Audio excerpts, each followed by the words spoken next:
बीरबल दास।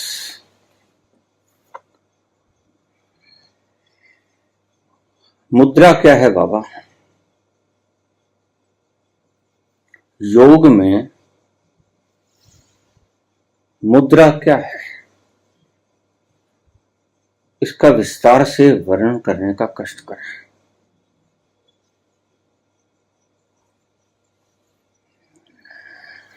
हमारे ऋषियों ने हमारे शरीर में कुछ ऐसे बिंदु खोज लिए थे। ये बहुत से बिंदु हैं, जिन बिंदुओं के ऊपर अगर हम थोड़ा सा भार डाल दें तो ये बहिर्मुखी से व्यक्ति को अंतर्मुखी होने में सहायता करते हैं, ध्यान में जाने के लिए उपयोगी सिद्ध होते हैं, मन की भागदौड़ को रोकने में सहायता करते हैं। ऐसे कुछ बिंदु हमारे शरीर में मनुष्यों ने बहुत पहले खोज लिए थे और आज भी हमारी संस्कृति में ये खोजें बस एक रीति रिवाजों की तरह, रस्मों की तरह प्रचलित है। ये रस्में काम करती हैं, लेकिन बस इसका पता नहीं है कि ये काम करती कैसे। ऋषियों के द्वारा की गई ये खोजें बड़े अद्भुत परिणाम देती हैं।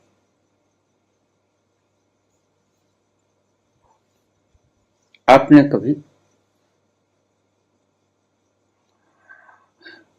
महावीर, बुद्ध, इनकी मूर्तियां देखी? आपने कभी नाथ संप्रदाय के लोग देखे? गुरु गोरखनाथ, मत्स्येंद्रनाथ की तस्वीरें देखी तो आपने एक चीज देखी होगी कि इनके कानों में कुंडल डाले गए थे। चाहे भगवान महावीर हों, बुद्ध हों, गोरख हों, मत्स्येंद्रनाथ हो या उनके शिष्य, नाथ संप्रदाय में आज भी कान पड़वाना यह एक परंपरा रूप से चल रही है। इसका अर्थ क्या है? ये परंपराएं खोजी गई हमारे ऋषियों के द्वारा और आज एक रस्म बनकर रह गई। जैसे बिजली की खोज की हमारे साइंटिस्टों ने, आज सारे यंत्र बना दिए गए, बिजली की फिटिंग होती है, हम तो बस बटन दबा देते हैं, रिमोट दबाना जानते हैं, लेकिन बिजली के बारे में कुछ नहीं जानते। बिजली कैसे पैदा होती है, कैसे काम करती है, इसके बारे में हम नहीं जानते। यह खोज थी साइंटिस्टों की। आज हम इसका उपयोग तो कर रहे हैं, लेकिन ये काम कैसे करती है इसका हमें मालूम नहीं। तो हमारे ऋषियों ने ये खोजें की थी और इन खोजों में जब मैं कुंडलिनी का प्रवचन कर रहा था तो आपसे कह रहा था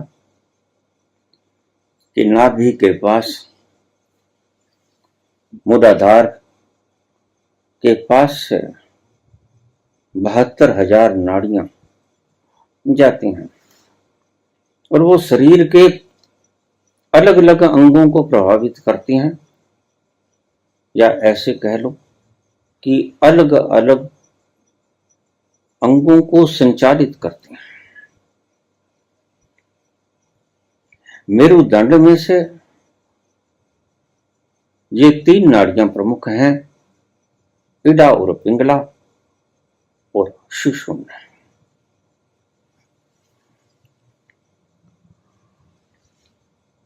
तो इनको हमारे ऋषियों ने खोज लिया था।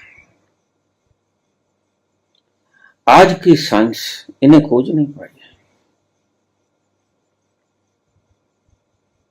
तो अगर आज की साइंस कह दे कि ये नहीं है, तो कोई ऐसी बात नहीं है कि ये वास्तव में नहीं है, ये मात्र खोजी नहीं गई है और हम इसका उपयोग कर रहे हैं। ऐसे ही बहुत रीति रिवाजें जो आज हमारे समाज में प्रचलित हैं, वो हमारे ऋषियों की देन है। हमें बता गए थे ऋषि, हमारे पूर्वजों ने इनको चलाया और आज रस्मों की तरह ये काम कर रहे हैं, लेकिन हमें इनके भीतर का तत्व नहीं पता। कारण क्या है?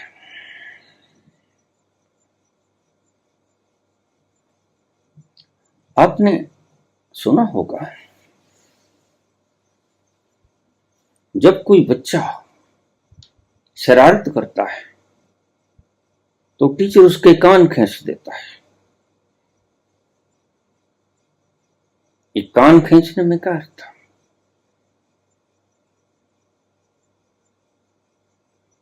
आप अक्सर ही कहते हैं,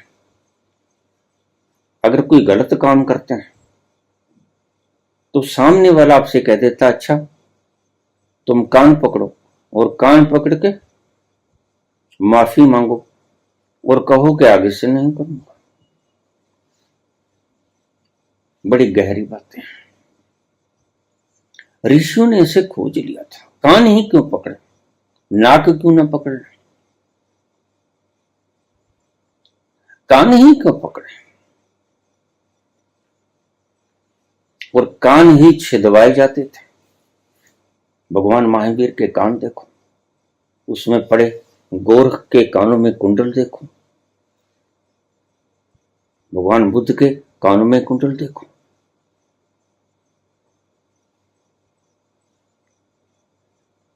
ये क्या थे? क्यों आज कहा जाता है कि कान पकड़ के माफी मांगो और कहो कि आगे से नहीं करूंगा? इसके पीछे का रहस्य क्या है? और आज भी हमारे समाज की स्त्रियों के कान बींधे जाते हैं। जब स्त्री बच्ची यौवनावस्था में पांव रखती है, रजस्वला होती है, उससे पहले ही उसके कान बींध दिए जाते हैं, नाक बींध दिया जाता है। इसके पीछे का रहस्य क्या था? जब किसी को कोई खोज का नहीं पता चलता तो वे ये कह देता है श्रृंगार के लिए, लेकिन गोरख को तो श्रृंगार करने की आवश्यकता नहीं थी। नाथ संप्रदाय के लोगों को, जो वैरागी हो गए हैं, उनको श्रृंगार करने की आवश्यकता क्या है? स्त्रियों को तो आप कह दोगे कि 16 श्रृंगार में ये शामिल है, 16 श्रृंगार में ये शामिल भी है। कानों को बिंधवा देना, नाक को बिंधवा देना, इनके भीतर बहुत गहरी परंपराएं और वो बड़ा काम करते हैं। आइए हम आज इसके ऊपर विस्तार से चर्चा करेंगे। ऋषियों ने कुछ ऐसे पॉइंट खोज लिए थे, कुछ ऐसे स्थान खोज लिए थे जिनको बींधने से, जिनके ऊपर भार डालने से तुम्हें ध्यान में जाने की सहायता मिलती है। अब आपको जानकर बड़ी हैरानी होगी, 16 श्रृंगार में बिंदी, माथे पे बिंदी, दोनों भौहों के बिल्कुल बीचों बीच तीसरे नेत्र के पास बिंदियां लगाई जाती है। उसका कोई अर्थ था। आज वो श्रृंगार का एक ढंग बन गया है। और माथे के ऊपर सिंदूर, ये आपको समझ नहीं आएगा। यद्यपि बड़े सूक्ष्म स्थान है, ये ऐसे सेंसिटिव स्थान है कि जिन स्थानों पर हल्का सा प्रहार करोगे तो आपके सारे शरीर में क्रांति हो जाएगी।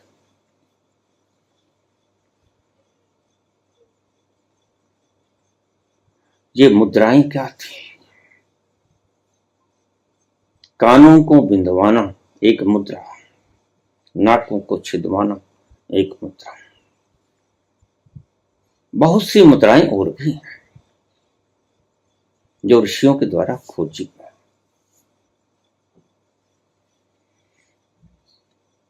लेकिन पहले वो प्रमुख मुद्राएं जिन्हें संतों ने आवश्यक कर दिया ध्यान में जाने के हेतु, मनुष्य का मन बहिर्गामी, हर वक्त बाहर कुछ ढूंढता रहता है। सही बोलूं तो मन कुछ ढूंढता रहता है। क्या उसका कुछ खो गया है? हाँ, कुछ खो गया है। तुमने कुछ खोया है। तुमने क्या खोया है जिसे मन ढूंढ रहा है? तुमने तुम्हारा स्वयं खो दिया है। तुमने अपने आप को खो दिया है और अपने आप को खोकर, अपने वास्तविक आप को खोकर नकली आपे को मैं कह रहे हो। सारी साधना का यही मतलब है। तमाम विज्ञान भैरव तंत्र की 112 विधियां, तुम्हें तुम्हारे तक पहुंचाने की विधियां, और इसमें कुछ भी नहीं। और जो विधि तुम्हें तुम्हारे तक न पहुंचा सके वह विधि आध्यात्मिक नहीं है, वह सांसारिक। जिस विधि से तुम बहिर्गामी हो जाओ, धन कमाओ, प्रतिष्ठा कमाओ, पदार्थों को इकट्ठा करो, डिग्रीज को इकट्ठा करो, बल को इकट्ठा करो, विद्याओं को इकट्ठा करो, सूचनाओं को इकट्ठा करो, जो चीज आपको बहिर्मुखी बना देती है वह विद्या नहीं। सही विद्या तो एक ही है, अपने आप तक पहुंच जाना। सही बल भी एक ही है, अपने स्वयं के बल के पास पहुंचाना। अभी तक तो तुम नकली बलों में उलझे हुए हो जो कि एक दिन तुम्हें छोड़ने पड़ते हैं। तुम कहते हो धन बल, गज बल,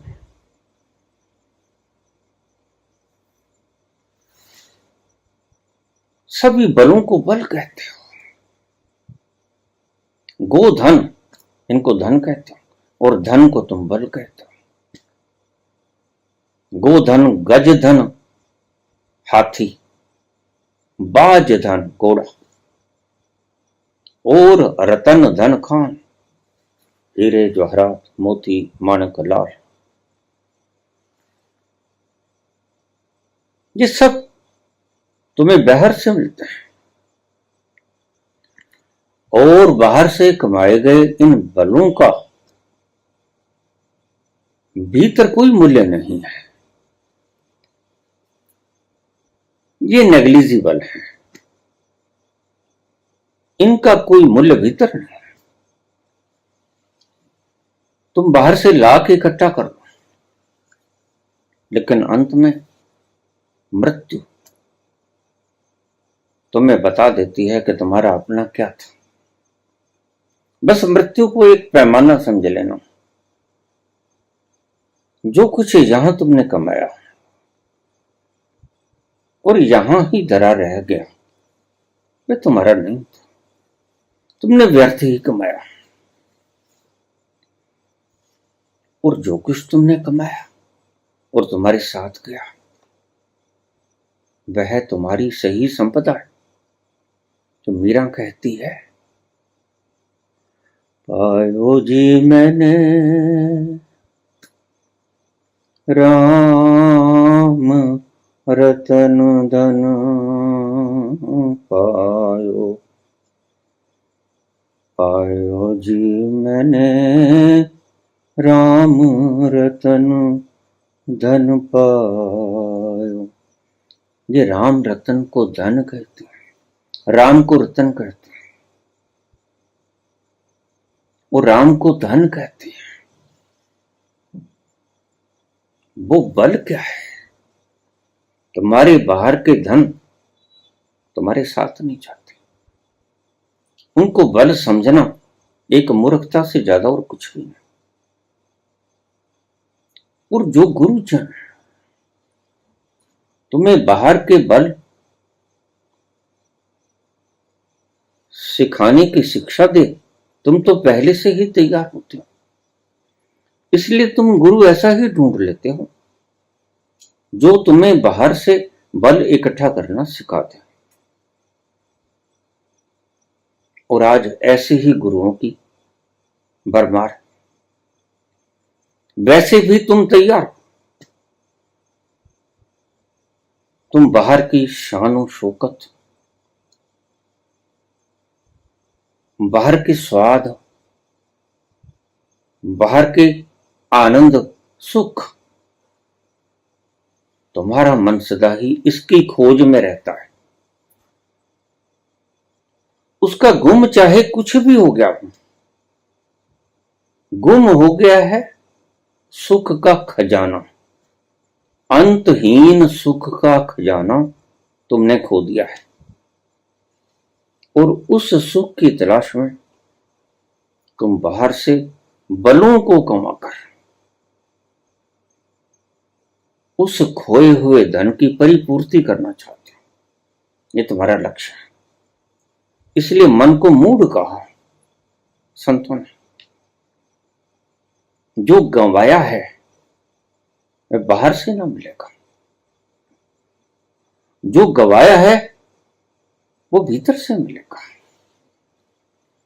सच पूछो तो बाहर जाके गंवाया है, सच पूछो तो भीतर के उस तत्व से दूर जाके गंवाया, और उस भीतर के तत्व के पास जाके तुम उसे कमा लोगे। यही सीधा सीधा उपाय है। तो जो गुरु आचार्य तुम्हें बाहर के बलों को इकट्ठा करना सिखाता है, वह कोई नई बात नहीं सिखा रहा है। यही कुछ मार्कस ने सिखाया, यही कुछ चार्वाक ने सिखाया। ऋणम कृत्वा घृतम पिबेत, यदा जीवेत सुखी जीवेत, भस्म भूतस्य देहस्य पुनरागमनम कुतः। जो मर गया वो कभी फिर से लौटते देखा है? मार्कस भी यही कहते हैं। धर्म अफीम का नशा है। निश्चय भी यही कहते हैं, इस परमात्मा ने बड़ा लहू पिया है, मर गया है, गॉड इज डेड। अब मत तलाश करो इसकी, वह मर गया है। ये जो बाहर के नास्तिक लोग हैं, इन्होंने देखा नहीं हो, खोजा ना हो, लेकिन घोषणाएं करने में अव्वल है। और ये आज के आचार्य जो कहते हैं कि एनलाइटनमेंट होती ही नहीं, देखिए अगर ये कहें हमने देखी नहीं तो बात समझ में आती है। अगर कोई व्यक्ति ये कहना शुरू कर दे कि ताजमहल है ही नहीं क्योंकि मैंने देखा ही नहीं, इसलिए ताजमहल नहीं है, तो जिसने ताजमहल देखा, जो रोज देखते हैं ताजमहल, आगरा के भीतर ही रहते हैं, वह ताली मारकर हंसेंगे नहीं। ऐसे ही तुम्हारी मूर्ता पर, इन आचार्य गणों की मूर्ता के ऊपर कबीर जैसे लोग खिलखिला के हंसते। आज मूढ़ों और अज्ञानियों का युग आ गया है, इसलिए इसको कली युग कहते हैं।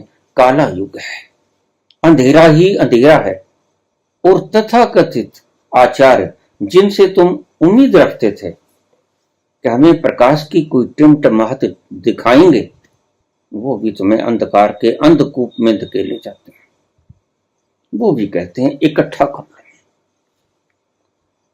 और संत कहते कहते चले गए इकट्ठा मत करना, अपरिग्रह।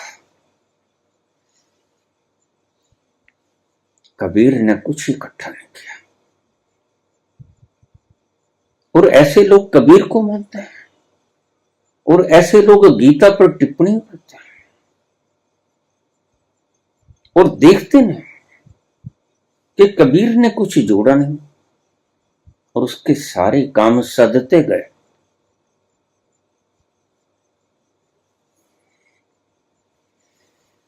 जब तुम उसके ऊपर, विराट सत्ता के ऊपर परिपूर्णतया छोड़ देते हो अपने आप को,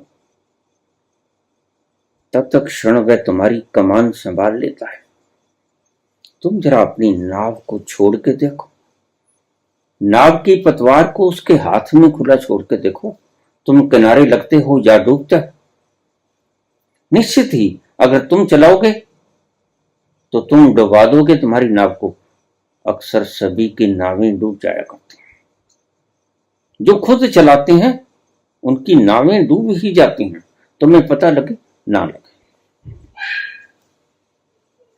लेकिन जो अपनी नाव के पतवार उस विराट के हाथों में सौंप देता है परिपूर्णतया, शाब्दिक रूप से नहीं, कागजी अल्फाज में नहीं, वर्ण भीतर के परिपूर्ण प्राणों से,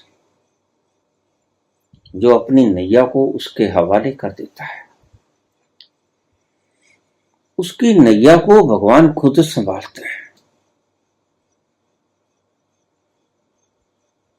कबीर ने उसके ऊपर छोड़ दिया।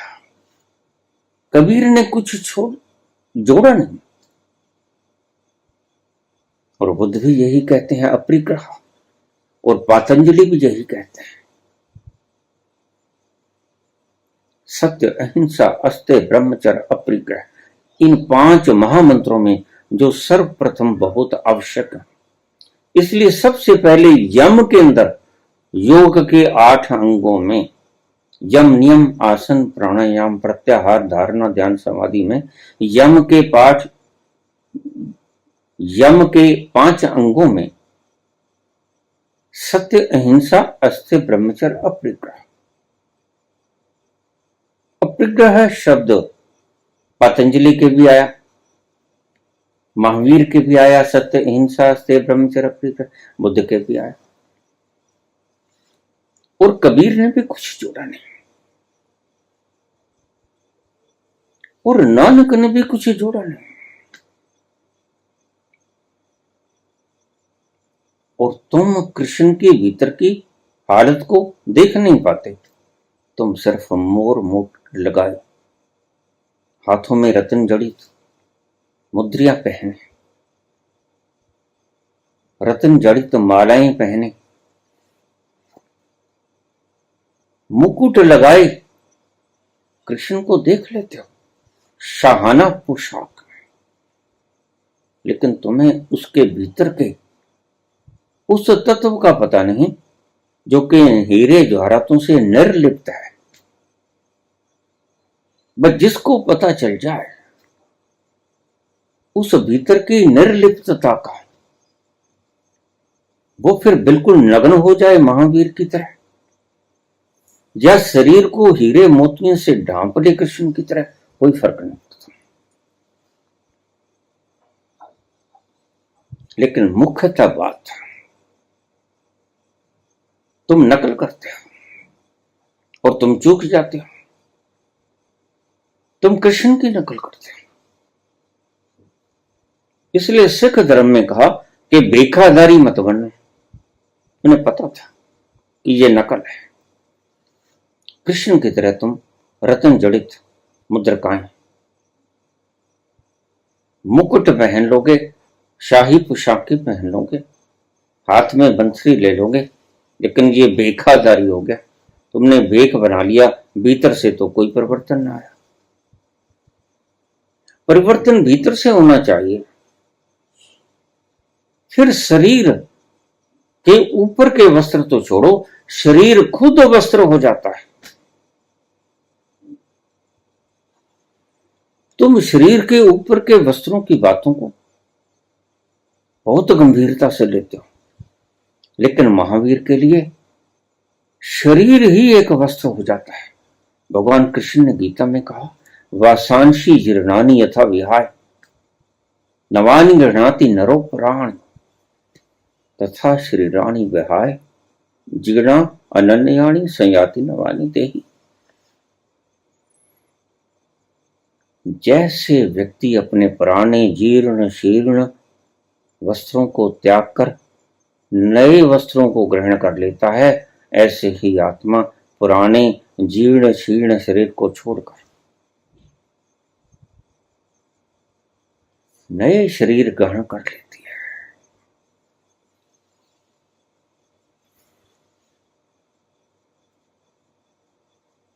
उसके लिए शरीर भी एक वस्त्र हो गया। वास्तव में शरीर एक वस्त्र ही है, लेकिन अगर नकल करोगे तो फिर तुम बेखादारी हो जाओगे। तुम्हें भीतर का तो कोई ज्ञान नहीं कि मैं हूं कौन। शरीर तुम्हारे लिए अभी वस्त्र हुआ नहीं, तो शरीर को जब छोड़ोगे तो तुम शरीर को नहीं छोड़ोगे, वस्त्रों को नहीं छोड़ोगे, तुम स्वयं को छोड़ोगे, क्योंकि सारी उम्र तुमने शरीर को मैं की तरह माना। कोई वस्त्रों से भी इतना चिपट सकता है? जो शरीर से चिपट गया वस्त्रों से भी इतना चिपट सकता है? ऐसे व्यक्ति हैं जो दिन में कई कई पोशाकें बदल लेते हैं। वो वस्त्रों को होने को अपना स्वयं समझने लगे। वह एक मूढ़ता के ऊपर दूसरी मूढ़ता को और लादे चले जाते हैं। बोझ तो पहले भी बहुत था, तुमने वस्त्रों का बोझ और लाद लिया।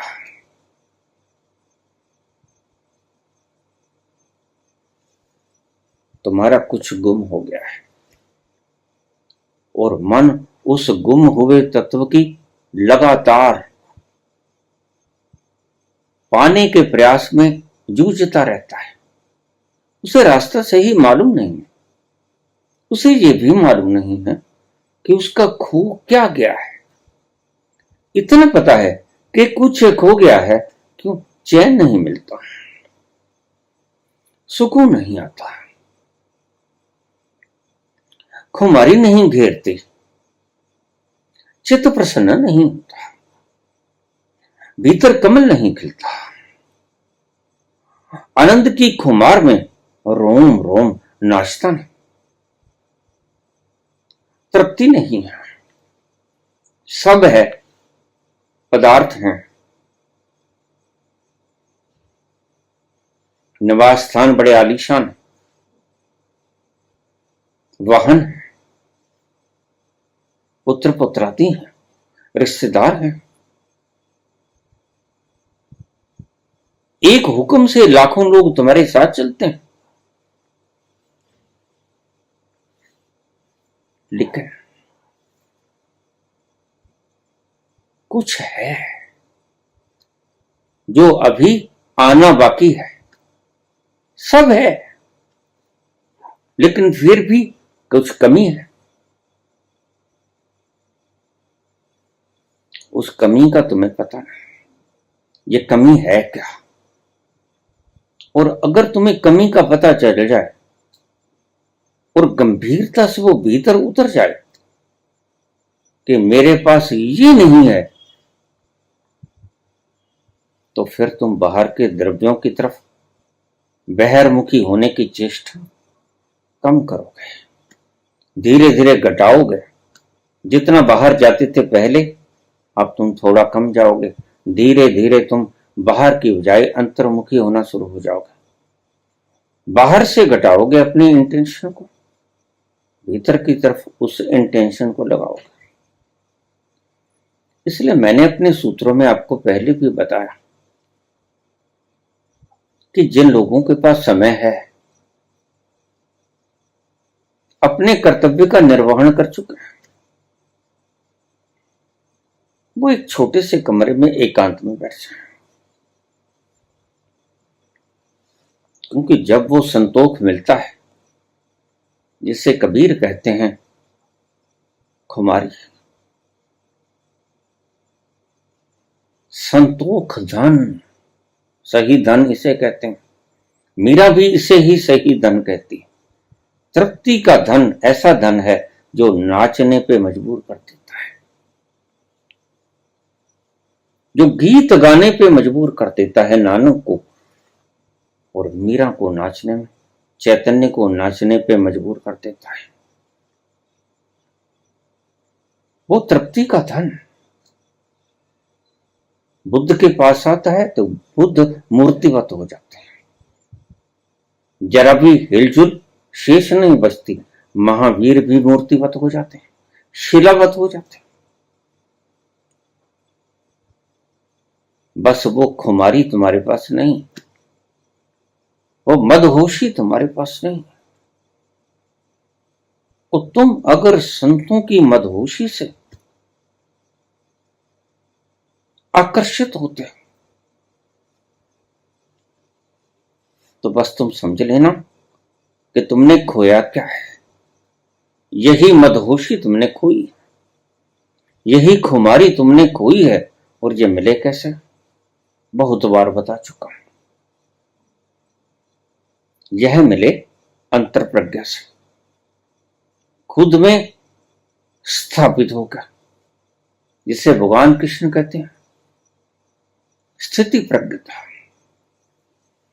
खुद में ठहर जाओ, तो अपनी शक्ति को बहिर्मुखी मत बहने दे, बाहर मत जाने दे, बस अंतर की तरफ ही बहने दे। और अंतर की तरफ बहता बहता एक दिन पाएगा कि अरे ये तो मेरे से गलती हो गई थी। मैं जिसे मैं समझता रहा, वह तो दरअसल मैं नहीं था, वह तो पर था, वह स्वयं नहीं था, वह दूसरा था, वह अस्तित्व नहीं था। मेरा होना तो अब पता चला, और इसी को तुमने खो दिया है। इसको पाने की जितनी भी विधियां हैं, उनमें मुद्रा भी एक विधि है। और लड़की को अगर शादी से पहले उसके कान छिदवाए जाते हैं तो उसका अर्थ यही था, उसका अर्थ यही था कि कान को अगर छिदवा दिया जाए और उसके ऊपर भार डाला जाए, थोड़ा सा वेट, तो उससे क्या होगा, ठहराव पैदा होगा, मन ठहर जाएगा। इसलिए 16 श्रृंगारों में तो यह सूत्र अपनाया ही गया, क्योंकि ऋषिगण जानते थे कि अब इसने बगानी दूसरे घर में जाना है और वहां इसने सभी को मैनेज करना है। और प्रत्येक व्यक्ति की अपनी वृत्तियां होती हैं, कोई क्रोधी वृत्ति का होता है, कोई सहनशील होता है, सभी को मैनेज करना है। और यह एक अकेली है, यह कैसे मैनेज कर पाएगी? तो उन्होंने ये सूत्र दे दिए, कान छिदवा दिए, उसके ऊपर सोने की बालियां डाल दी। अगर इस स्थान पर भार डाल दिया जाए तो यह एक बिंदु है जिससे तुम्हें स्थायित्व उपलब्ध हो जाता है, जिससे तुम्हारा मन ठहर जाता है। यह हमारे मनुष्यों की खोज हजारों साल पहले। महावीर तो 2500 साल पहले हुए और गोरख तो बहुत पहले हुए।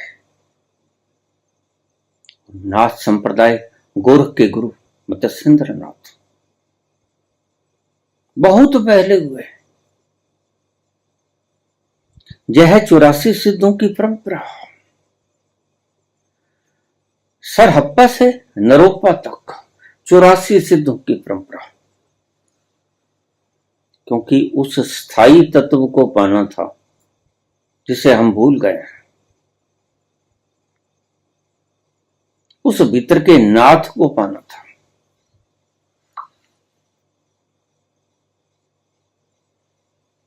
तो कुछ फार्मूले इजाद किए गए ऋषियों की तरफ से।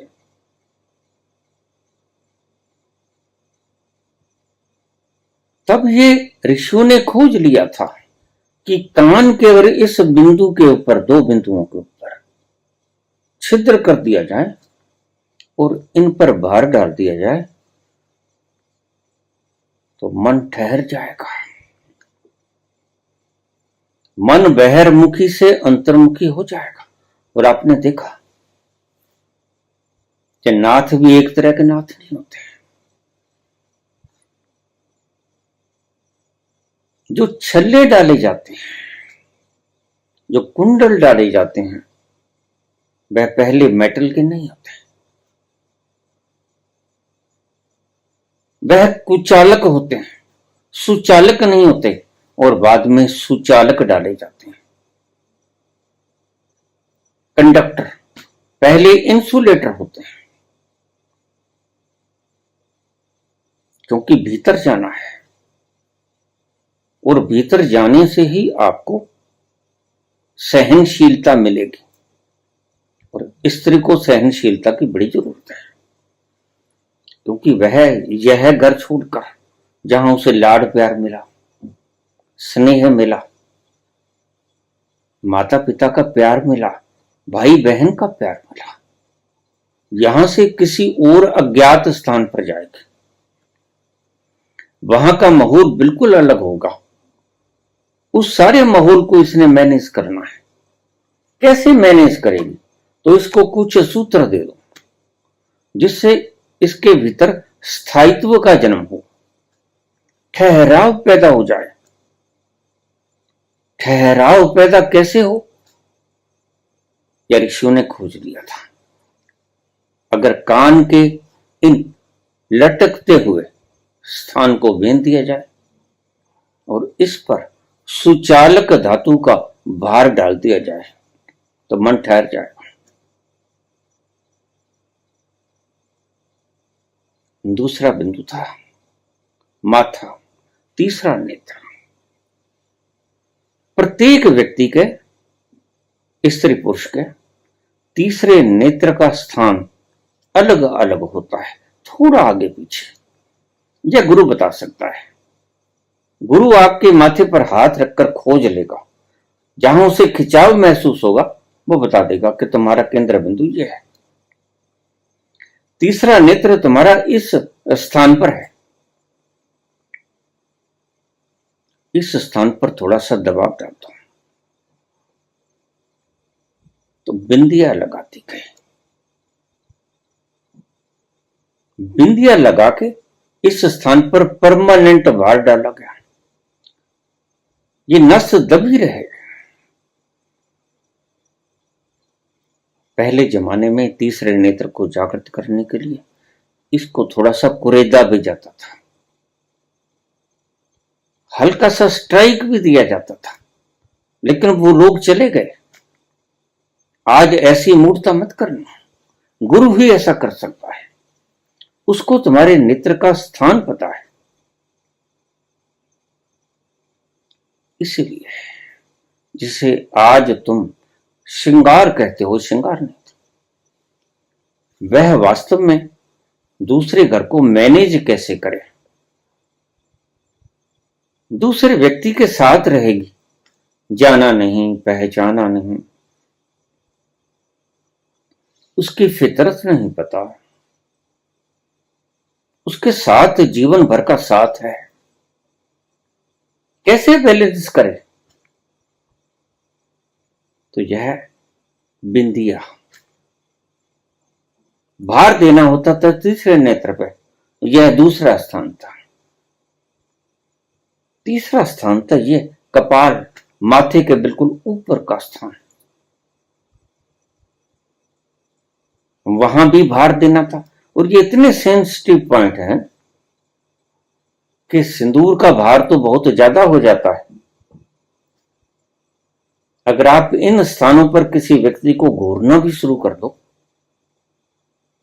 कुछ ऐसे सेंसिटिव स्थान हैं हमारे शरीर में, अगर आप उसकी तरफ लगातार देखना भी शुरू कर दो तो वह व्यक्ति अस्त व्यक्त हो जाएगा। ये सभी सेंसिटिव पॉइंट हैं, अगर इन पर थोड़ा सा दबाव दिया जाए तो सीधा मन पर इफेक्ट होता है और शरीर पर भी इफेक्ट होता है। रजो दर्शन के वक्त काल में नाक को बींधना, हमारे दोनों तरफ, दाईं तरफ सूर्य नाड़ी और बाईं तरफ चंद्र नाड़ी, अगर चंद्र नाड़ी को बींध दिया जाए बाईं तरफ, लड़की की बाईं तरफ की नाक को बींध दिया जाता था, नासिका को, और उस पर भार दिया जाता था, वह बैलेंस हो जाती थी। उसके प्रभाव से शारीरिक व्याधियां समाप्त हो जाती थी, कम हो जाती थी। स्त्री को ये सारे आभूषण धारण करने के पश्चात स्त्री खुद ही पाएगी कि उसके भीतर एक संतोष की भावना उत्पन्न हो गई।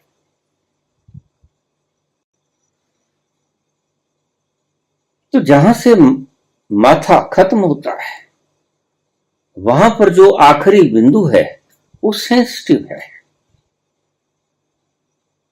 पगड़ी का इसलिए महत्व था, केसों का भी इसलिए महत्व था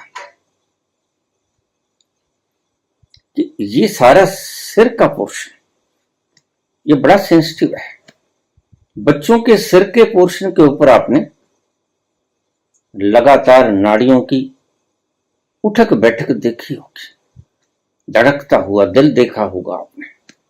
बाद में तो बच्चे का जो खाल होता है वो सख्त हो जाता है, इसे कपाल कहते हैं। तो मस्तिष्क के अगले भाग के ऊपर भार देने से ये सभी नाड़ियां जो सहस्रार के साथ जुड़ती हैं, ब्रह्मरंध्र, तीसरा नेत्र और इडा पिंगला, ये सभी इफेक्टेड होती हैं, सभी चार्ज हो जाती हैं। और तिलक का भी यही महत्व था, त्रिपुंड का भी यही महत्व था। ये सारा माथा बड़ा अद्भुत है। इसके ऊपर चंद्र का लेप, चंदन का लेप, और आपने देखा होगा स्त्रियों के यहां पर एक टिक्की लगी होती है, वो टिक्की भी भार स्वरूप थी, आज श्रृंगार बन गई।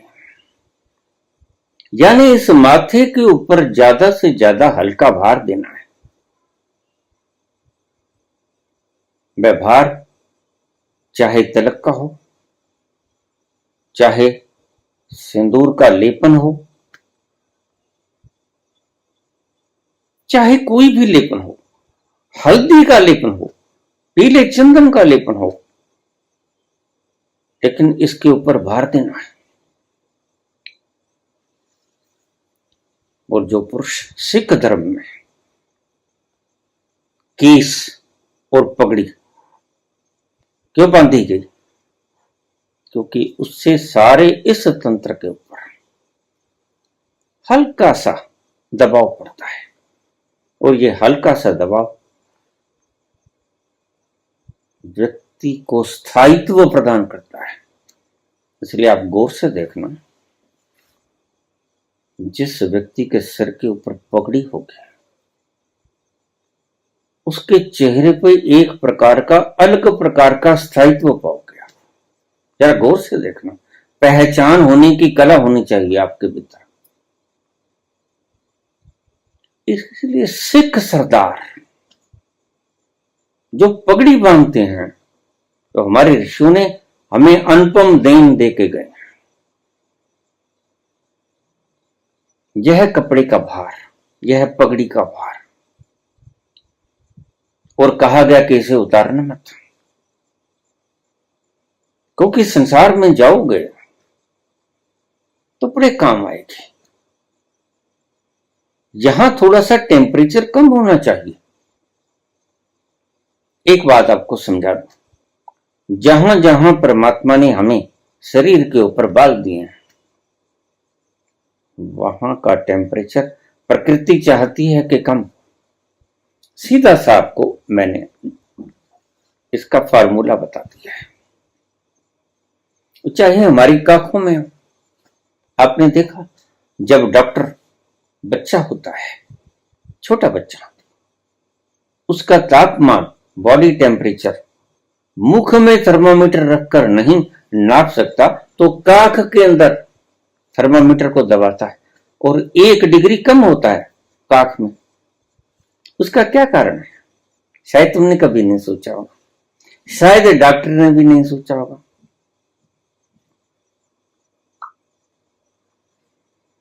उसका मतलब ही यही है कि यह महत्वपूर्ण अंग है। जहां पर प्रकृति आपको बाल दे रही है, हेयर्स, उस जगह का टेम्परेचर कम रखना आवश्यक है।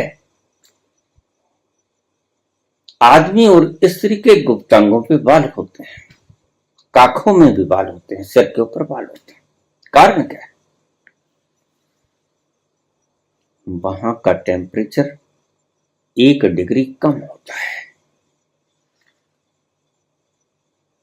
इसलिए काख में जब थर्मामीटर आप लगाओगे तो बॉडी टेम्परेचर में +1 डिग्री कर लेना है। बॉडी का टेम्परेचर 37 डिग्री सेल्सियस तो है।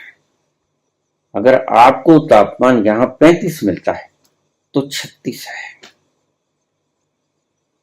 1 डिग्री बढ़ा लेना। ईश्वर की ये प्रकृति प्रदत्त व्यवस्था है, वह इन स्थानों को ठंडा रखना चाहती है। उसका बहुत अद्भुत कारण है। गुप्तांगों पे जो बाल दिए गए, पुरुषों के, स्त्रियों के, वह हार्मोन से पैदा होने हैं। एस्ट्रोजन, प्रोजेस्टेरोन, टेस्टोस्टेरोन, वहां पर फैक्ट्री है, पंप्स, और वहां पर बालों का होना आवश्यक है, क्योंकि 1 डिग्री कम तापमान रखना आवश्यक है। ऐसा ही सिर पे था। प्रकृति ने हमें सिर के ऊपर बाल दिए, और बहुत से लोगों के आपने देखे होंगे छाती के ऊपर भी बाल होते। प्रकृति उसे ऐसा समझती है कि यहां का टेम्परेचर इसका ज्यादा है शरीर की बनावट के हिसाब से, तो प्रकृति सारे उपाय कर देती है, तुम्हें कुछ करना नहीं पड़ता। ये सारे उपाय प्रकृति ने पहले से ही कर दिए। आपने देखा जब कहीं आपके चोट लग जाती है तो खून बाहर निकलना शुरू हो जाता है। तो विटामिन के, ये भीतरी व्यवस्था है। विटामिन के इसीलिए है। विटामिन के आकर तिरछा टेढ़ा सब जाल बुन देगा और खून बाहर निकलना बंद हो जाएगा। विटामिन के एक तो आपके खून को भीतर रहते हुए जमने नहीं देता, दो फंक्शंस है उसके। और दूसरा, अगर आपके कोई चोट लग जाती है, खून बाहर बहने से बंद कर देता है। दो फंक्शंस हैं विटामिन के।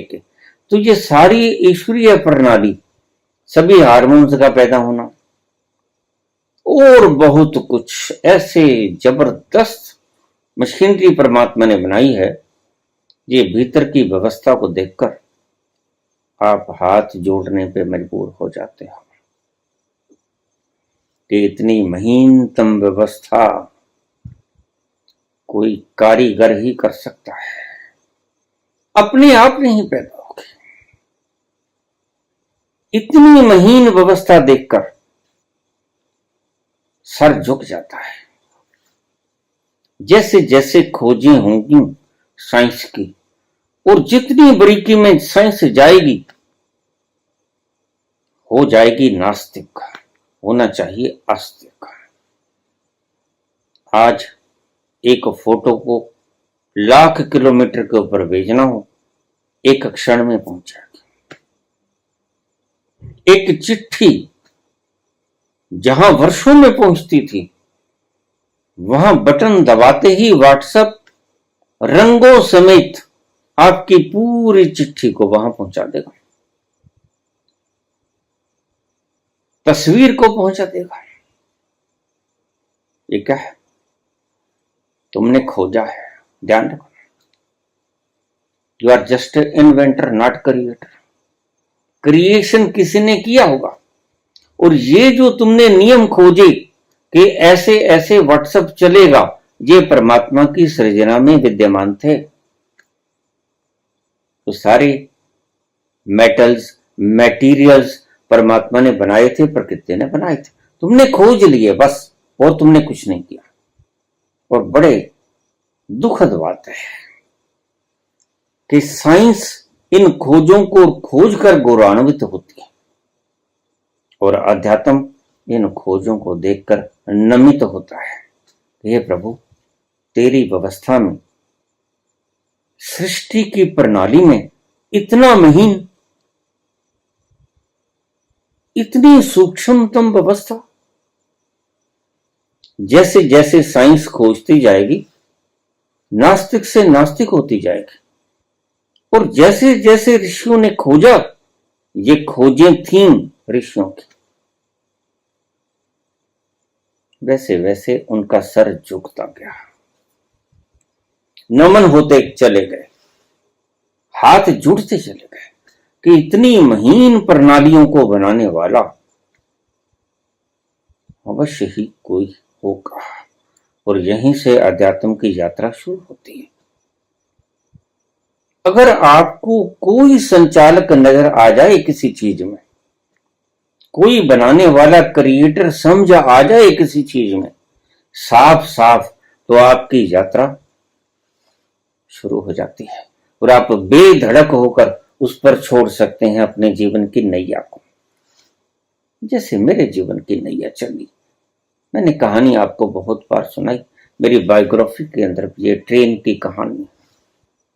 बस ऐसी घटना घटी कि मैं अब जिंदगी में नास्तिक नहीं हो सकता। जिंदगी में नास्तिक होने का सवाल ही नहीं पैदा होता, क्योंकि इतनी बड़ी घटना का घट जाना। बुद्धि ने शस्त्र फेंक दिए, बुद्धि ने अपने हथियार औजार फेंक दिए, बुद्धि काम करने से बंद हो गए, लड़खड़ा गई, उसके सारे तर्क टूट गए।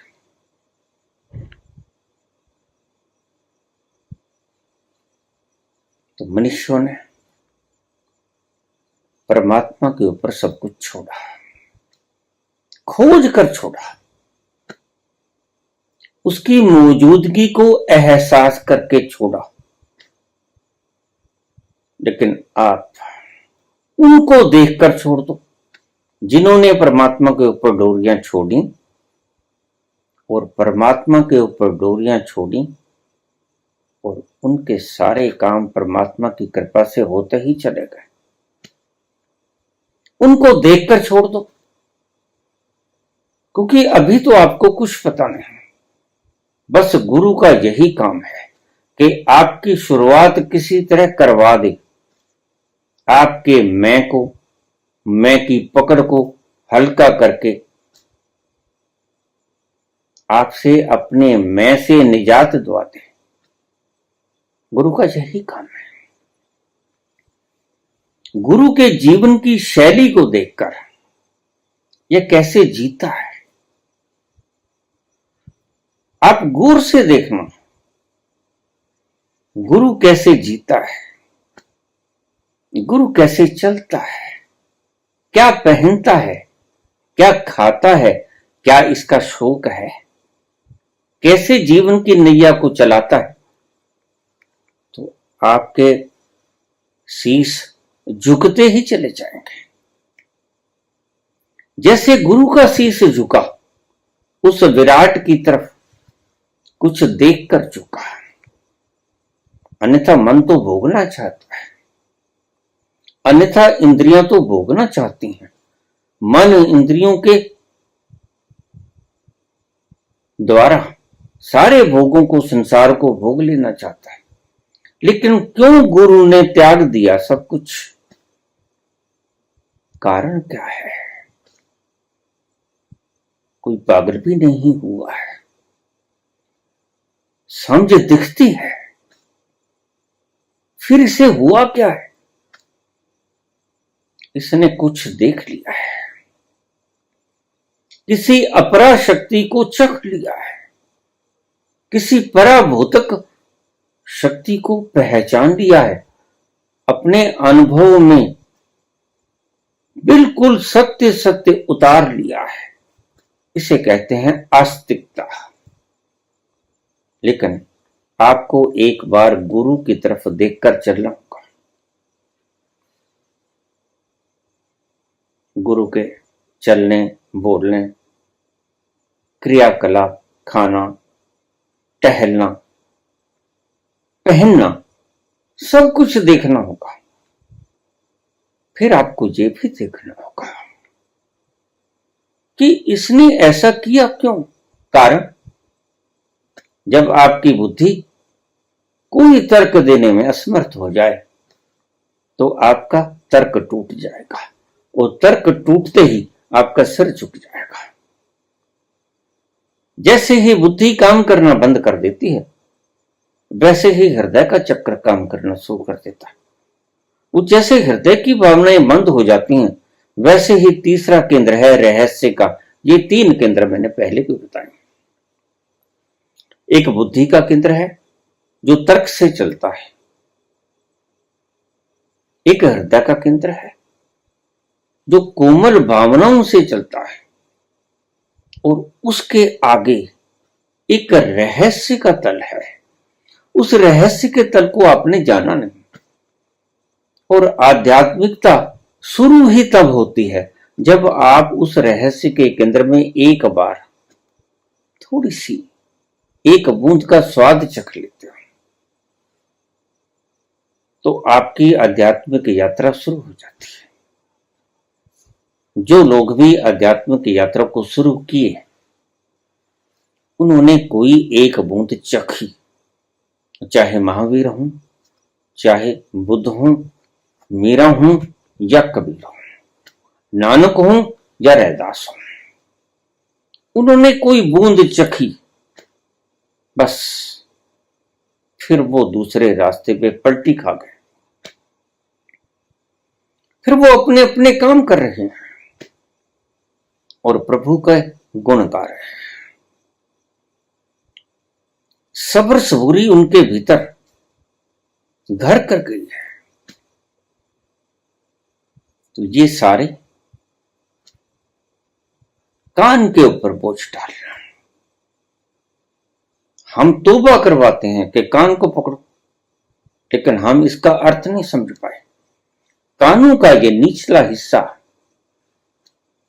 इतना सेंसेशन रखता है, अगर इसको छिदवाकर इसके ऊपर भार डाल दिया जाए, सुचालक वस्तुओं का इस्तेमाल किया जाए जैसे सोना चांदी वगैरह, और भी बहुत से केंद्र हैं, वक्त आने पर आपको बताऊंगा, क्योंकि वीडियो बहुत लंबी हो जाती है, आपको सुनने में दिक्कत आती है। तो अगली किसी वीडियो में आपको मैं बता दूंगा। एक बड़ा केंद्र ये था कानों का, ये स्त्रियों ने भी धारण किया स्थायित्व के लिए, अंतर्मुखी होने के लिए, बहिर्मुखी से शक्ति को भीतर खींचने के लिए ये काम आया। संतों ने भी पहना, नाथ संप्रदाय के प्रत्येक व्यक्ति ने इसे पहना, भगवान महावीर ने इसे पहना, बुद्ध ने इसे पहना। ऐसा क्या था इसमें? यही था।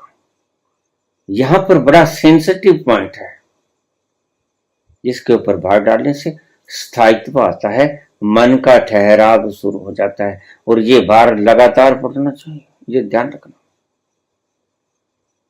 फिर नाक का केंद्र और बाईं नाक का केंद्र, चंद्र नाड़ी प्रभावित की जाए, सूर्य नाड़ी नहीं। और फिर तीसरा नेत्र, यहां पर भार डालो, बिंदिया लगा के, आज तो श्रृंगार हो गया है सारा, या तिलक लगाओ। जो बिंदिया नहीं लगा सकते, अब पुरुष बिंदी नहीं लगा सकते, तो उन्होंने तिलक लगा दिया। भार तो तिलक का भी होता है, वो बहुत महीन होता है, लेकिन इतना महीन भार ही काफी है, सफिशिएंट।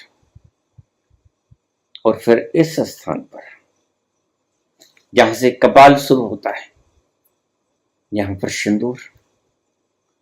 ये सब आज रस्में बन गई हैं, लेकिन इनके आध्यात्मिक गहरे रहस्य हैं।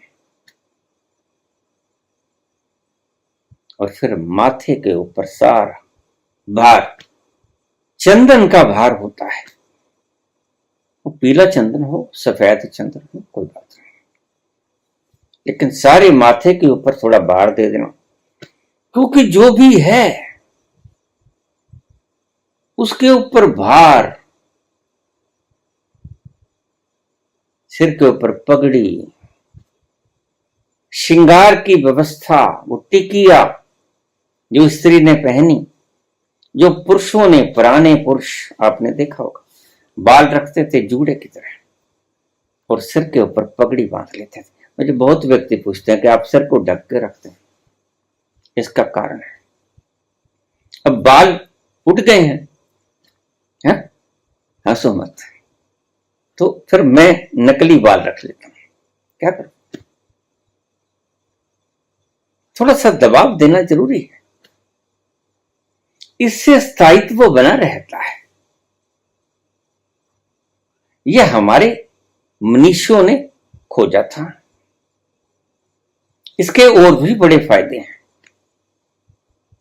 वक्त आने पर मैं धीरे धीरे इनको खोलूंगा। हमारे गले के पिछली तरफ, बैक साइड पे, जहां पर एक गोलाकार होता है, उसके बीच का जो पोर्शन होता है गर्दन तक का, वहां पर एक सेंसिटिव बिंदु होता है। और ये जो हम जंजीर पहनते हैं, माला पहनते हैं रुद्राक्ष की, यह उस बिंदु को टच करती है, वहां भार पड़ता है। ये जो जंजीर पहनी गई, कंठी जंजीर, यह उस तत्व के ऊपर, भीतर के उस तत्व के ऊपर, उस स्थान के ऊपर भार देने का कारण बनी। तो हमने बताया नहीं ऋषियों ने, और वो जो जानते थे वो विदा हो गए। लेकिन ये बात खुशी देने वाली है कि रस्म के रूप में, रिवाज के रूप में ये चीजें बची रह गई। जैसे मंदिरों के अंदर घंटे, बचे रह गए। मंदिरों के अंदर शंख, घड़ियाल, ये सारे बचे रह गए। मंदिर के आसपास की परिक्रमा, शंखनाद, ओंकार का नाद, ये सब बचा रह गया। लेकिन इसके गहरे कारण थे। खैर, वो कारणों से हम लाभ तो उठा रहे हैं, लेकिन बस इसकी भीतरी व्यवस्था को नहीं जानते। ये मुद्राएं इसी काम की थी। कानों में कुंडल, नाकों को बिंदना, माथे के ऊपर भार डालना, ये तिलक का लगाना तीसरे नेत्र के ऊपर, ये कपाल का ढकना, सिर का ढकना, ये सभी कारण थे।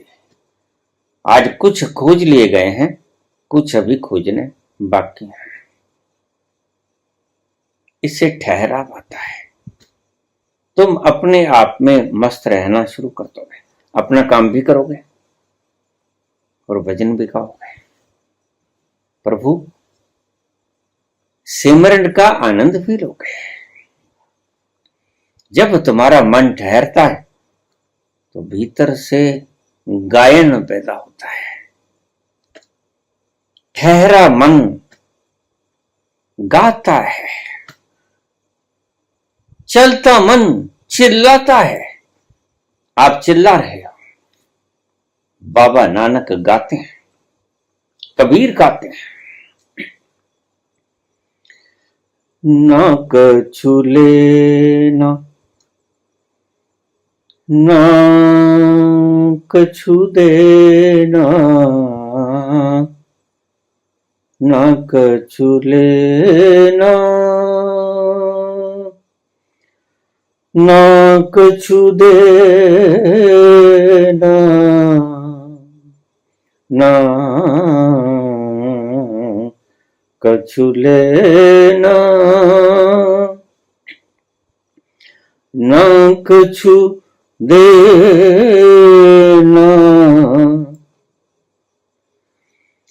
कबीरा मगन कबीरी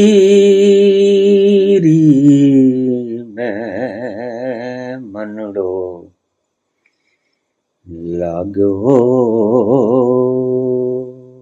मेरो राम। फकीर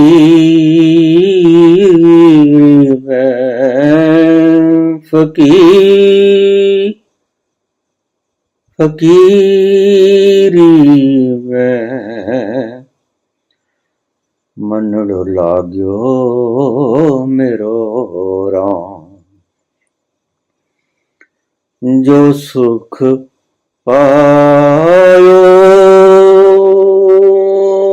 राम भजन में, जो सुख पायो राम भजन में, सो सुख नहीं नहीं अमीर में मनड़ो लाग्यो मेरो राम, लाग्यो मेरो राम।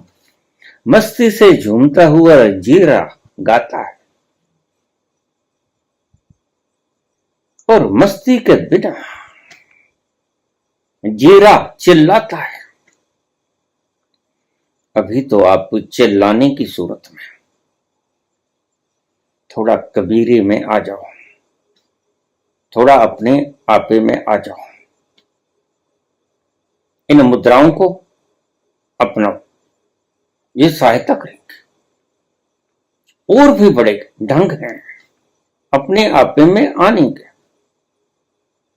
अपने आपे में आया हुआ मन बाबा नानक की तरह, कबीर की तरह गाता है, मीरा की तरह नाचता है। और अपने आपे से बाहर हुआ मन चिल्लाता है, दौड़ता है। तुम इस भाग दौड़ से ग्रसित व्यक्ति हो, इस भाग दौड़ से मुक्त होना चाहते हो तो अपने अंतस में उतरना शुरू हो जाओ। इन सारे ढंगों को अपनाओ। बाहरमुखी से सारी शक्ति को भीतर खींच लो कचूरे की तरह और उसे अपने अंदर ले जाना शुरू कर दो। जो भी कुछ मिलेगा यथा पिंडे तथा ब्रह्मंड है। ब्रह्मांड से जो मिलेगा वो पिंड में भी मिलेगा, लेकिन ब्रह्मांड में जो मिलेगा वो नकली होगा। तुम्हारा कोई भी सचखंड, तुम्हारा कोई भी पितृलोक, तुम्हारा कोई भी स्वर्ग लोक, तुम्हारा कोई भी नरक लोक, तुम्हारा किसी भी तरह का गोलोक बाहर नहीं। यह कारोबार के ढंग है, इनको अपने ढंग चलाने दो, इनको अपने कारोबार करने दो। ये सभी लोग तुम्हारे भीतर हैं। ये जो यशोदा माटी खाते कन्हैया के मुख में उंगली चलाती है और कहती है मुख खोल रहे, और कन्हैया मुख खोलते हैं, और यशोदा जो दृश्य देखती है देखकर सिहर जाती है, रोम रोम उसका कंप जाता है। यथा ब्रह्मंडे तथा पिंडे, यथा पिंडे तथा ब्रह्मंडे। बाहर कुछ नहीं है, बाहर मत ढूंढो, आपके भीतर सब कुछ है। बार बार कहते हैं संत, किसी भी संत की वाणी को आप खंगालो, यही कहेंगे। जो आपको बाहर ले जाने की कोशिश करे वह संत नहीं, वह दुर्जन है। जो आपको आपके भीतर ले जाने की चेष्टा करे निस्वार्थ रूप से, वह ही संत कहलाने के योग्य है। तुम कबीरी में आ जाओ, तुम फकीरी में आ जाओ और तुम पाओगे तुम्हारे जीवन में अद्भुत बदलाव है। दुखों से शांति, दुखों से आनंद की ओर आओ चलें। धन्यवाद।